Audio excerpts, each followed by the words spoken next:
السلام علیکم dear and respected thinkers. سورہ ہود کے متعلق کچھ جانیں گے.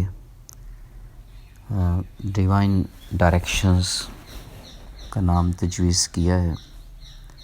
123 آیات اور 10 رکوع پر مشتمل یہ ایک مکی صورت ہے اور الف لام را کی سیریز میں یہ دوسری صورت ہے. ہود ایک عربی پیغمبر تھے جو جنوبی عرب جزیرہ نما میں تشریف لائے اور لفظ ہود آیت نمبر 50 میں ہے. یہ صورت اتنی پاورفل ہے، اس کا اندازہ اس بات سے لگائیں کہ حضور پاک صلی اللہ علیہ وسلم نے خود فرمایا کہ صورت ہود اور اسی طرح کی دوسری صورتوں نے میرے بال سفید کر دیے، مجھے بوڑھا کر دیا. صورت کا آغاز حضور پاک صلی اللہ علیہ وسلم کی مکہ کے بت پرستوں کی تبلیغ سے ہوتا ہے. آپ نے انہیں ایک خدا کی عبادت پر زور دیا. انہیں کئی چیلنجز کا سامنا کرنا پڑا جس میں آپ صلی اللہ علیہ وسلم کو اپنے سچائی کے ثبوت پیش کرنے کی باتیں تھیں اور خدا نخواستہ قرآن کے من گھڑت ہونے کے الزامات بھی لگائے گئے. یہ صورت مختلف پیغمبروں کے تاریخی قصوں سے بھری پڑی ہے جس کا بیان آج کا کوئی چوٹی کا ہسٹورین بھی اس خوبصورت انداز سے نہیں کر سکتا جس طرح کہ اس صورت میں کیا گیا ہے. حضرت نوح علیہ السلام کا اپنی قوم کو واعظ، نافرمانی پر بد دعا، قوم نوح پر عذاب کا آنا، بیٹے کے لیے دعا کا کیا جانا. اسی طرح ہود کی دعوت توحید، قوم عاد کا منفی رویہ اور پھر اس قوم پر عذاب، صالح کا قوم سمود کو پیغام اور معجزہ، یہ وہ سارے قصے ہیں جو اس صورت میں بیان کیے گئے ہیں.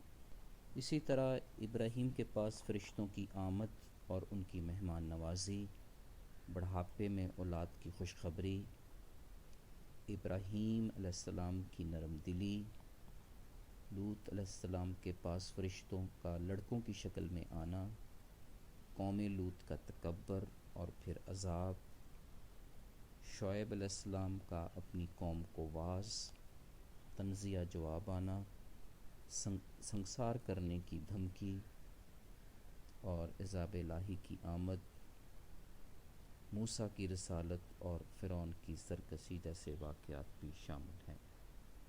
یوں مختلف انبیاء کرام کی داستانیں آپ صلی اللہ علیہ وآلہ وسلم کا دل مضبوط کرنے کے لیے پیش کی گئیں کہ ان پیغمبروں نے بھی مشکلات کا سامنا کیا مگر اللہ کی مدد سے مخالفین پر قابو پانے کے لیے کامیاب ہو گئے.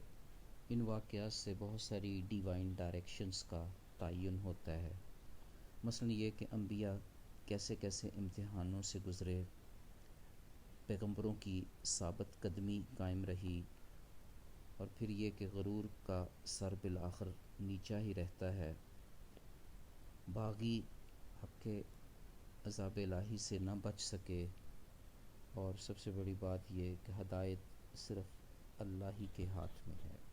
اس صورت سے ہم یہ بھی لرن کرتے ہیں کہ ہر جاندار کا رزق اللہ تعالیٰ کے ذمہ ہے اور لوح محفوظ میں ہر بات لکھ دی گئی ہوئی ہے. کائنات کی تخلیق 6 دن میں ہوئی تھی. حدیث میں ہے کہ کائنات کی پیدائش سے 50,000 سال قبل تقدیر لکھ دی گئی تھی. اس وقت رب کا عرش پانی پر تھا. لیکن افسوس یہ ہے کہ انسان بڑا ہی ناشکرا ہے، خاص طور پر اس وقت جب اس سے نعمت چھن جائے، لیکن پھر اترانے لگتا ہے جب نعمتیں میسر آ جائیں، سوائے صابرین اور نیک لوگوں کے. اس سے ڈیوائن ڈائریکشن یہ ملتی ہے کہ ہمیں اللہ رب العزت کے بارے میں ہمیشہ مثبت سوچ رکھنی چاہیے. جیسا کہ حدیث قدسی بھی ہے، میں وہی ہوں جو میرا بندہ میرے بارے میں سوچتا ہے، تو اسے میرے بارے میں اچھا ہی سوچنا چاہیے.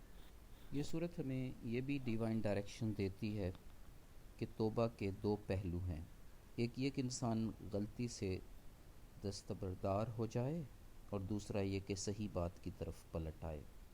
پہلے والے پہلو کی بنیاد خشیت پر ہے، جبکہ دوسرے کی محبت پر۔